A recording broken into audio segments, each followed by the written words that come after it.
Biografi Gus Baha Ahmad Bahaudin Nur Salim.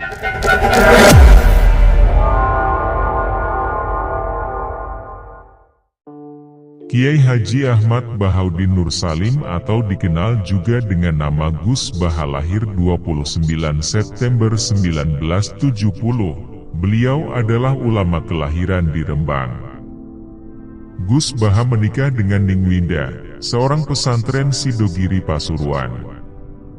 Beliau dikenal sebagai salah satu dari sedikit ulama ahli tafsir yang memiliki ilmu Al-Quran.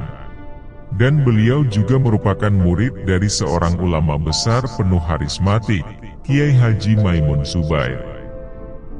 Gus Baha adalah putra seorang ulama pakar Al-Quran sekaligus pendiri Pondok Pesantren Tahfidzul Quran LP3IA, Kiai Haji Nur Salim Al-Hafiz, yang berasal dari Narukan, Kragan, di Rembang. Kiai Nur Salim adalah putra dari Kiai Arwani Kudus dan Kiai Abdullah Salam, Kajen, Mergoyoso, di Pati. Nasabnya bersambung kepada ulama besar, Kiai Haji Hamim Jazuli, Gusmik. Dan memprakarsai gerakan Jantiko, Jamaah Anti Koler, yang menyelenggarakan kajian Al-Quran keliling bersama Kiai Nur Salim. Jantiko kemudian diganti menjadi Mantap, Majelis Nawaitu Topo Broto, dan kemudian menjadi Zikrul Ghafilin. Ketiganya disebut bersamaan Jantiko Mantap dan Zikrul Ghafilin. Gus Baha merupakan generasi keempat ulama-ulama ahli Al-Quran dari silsilah keluarga ayah. Dan Gus Baha menjadi bagian dari keluarga besar ulama Lasem, dari Bani Mbah Abdurrahman Basyaiban atau Mbah Sambu. Keluarga Ahmad Bahaudin Nur Salim. Gus Baha menikah dengan seorang putri Kiai, gadis yang bernama Ning Winda dari Pondok Pesantren Sidogiri di Pasuruan, Jawa Timur, setelah menyelesaikan pendidikannya di Sarang. Ada beberapa kisah menarik seputar pernikahan Gus Baha. Nah, sebelum berangkat, dia menemui calon mertuanya dan menjelaskan situasinya.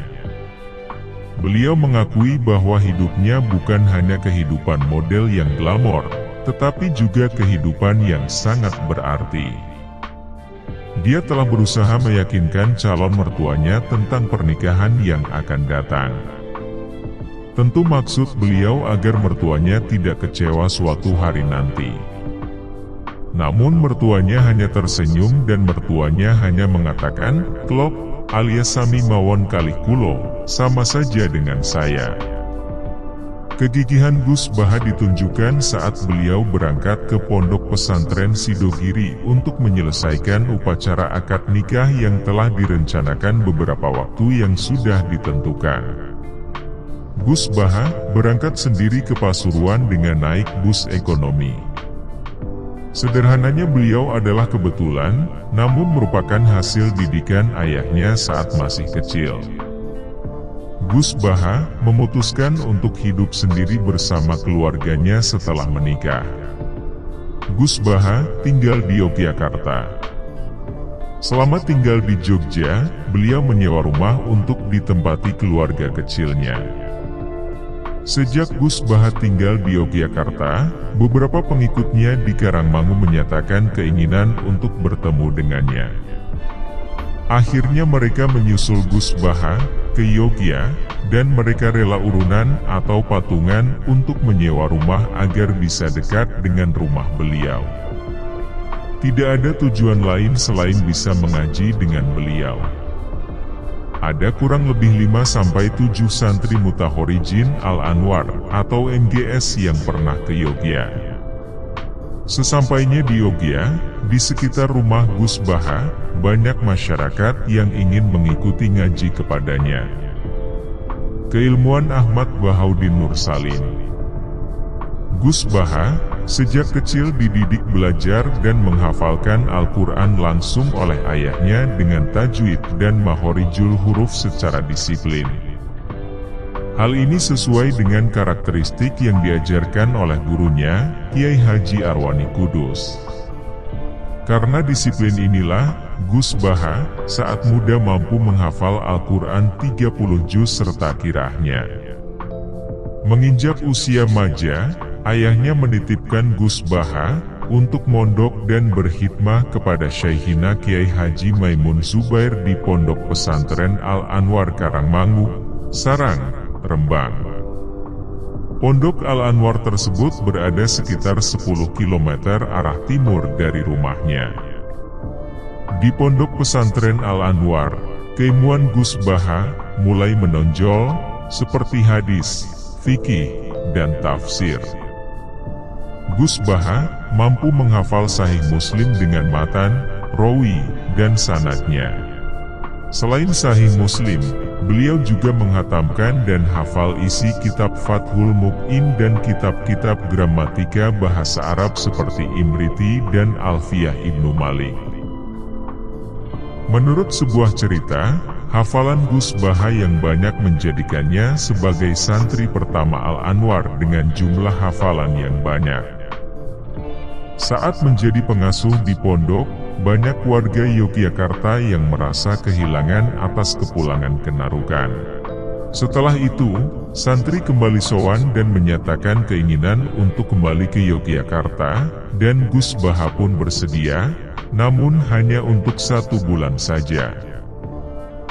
Gus Baha juga berencana mengadakan pengajian tafsir Al-Quran di Bojonegoro, Jawa Timur. Sedangkan untuk waktunya dibagi-bagi, di Yogyakarta minggu terakhir, sedangkan di Bojonegoro minggu kedua setiap bulannya. Gus Baha telah melakukan hal ini secara rutin sejak tahun 2006. Keistimewaan Ahmad Bahauddin Nur Salim. Gus Baha, seorang santri tulen yang berlatar belakang pendidikan non-formal dan non-gelar. Beliau diberi izin menjadi Ketua Tim Lajnah Mushaf Universitas Islam Indonesia, UII, Yogyakarta. Gus Baha duduk bersama dengan para profesor, doktor, dan ulama Al-Quran dari seluruh Indonesia, antara lain Profesor Dr. Quraisy Shihab, Profesor Zaini Dahlan, Profesor Shohib, dan anggota Dewan Tafsir Nasional lainnya. Keteladanan Ahmad Bahauddin Nur Salim. Teladan yang dapat ditiru dari Gus Baha adalah kesederhanaannya. Kesederhanaan yang dipraktikkan Gus Baha bukan berarti keluarga miskin, karena kalau dilihat dari silsilah lingkungan keluarganya, tiada satupun keluarganya yang miskin. Dalam hal ini, kakek Gus Baha dari jalur ibu adalah juragan tanah. Setelah dikonfirmasi oleh seorang penulis perihal kesederhanaannya, dia menyatakan bahwa ini adalah karakter keluarga Quran yang dipegang erat oleh leluhurnya. Ada satu wasiat dari seorang ayah, agar Gus Baha harus merelakan keinginannya untuk menjadi orang mulia. Inilah yang sekarang menjadi kepribadian dalam kehidupan sehari-hari. Karya Ahmad Bahauddin Nur Salim. 1. Kitab ini adalah kitab yang ditulis oleh Gus Baha, yang menjelaskan tentang ras Utsmani yang dilengkapi dengan contoh dan penjelasan yang disandarkan pada kitab Al-Mughni, karya Abu Amr Utsman bin Sa'idi ad-Dani, wafat 444 Hijriah. Kitab ini berguna bagi siapapun untuk mengetahui bagaimana memahami karakteristik penulisan Al-Quran di dalam Mushaf Rasm Utsmani. 2. Tafsir Al-Quran versi UII dan Al-Quran terjemahan versi UII Gus Baha, 2020. Salah satu ciri khas tafsir dan terjemahan UII yang ditulis oleh Gus Baha dan timnya adalah tafsir ini dikontekstualisasikan untuk membaca Indonesia dan dengan rasa Indonesia. Tafsir dan terjemahan UII ini sama sekali tidak mengubah dari keaslian Al-Quran itu sendiri.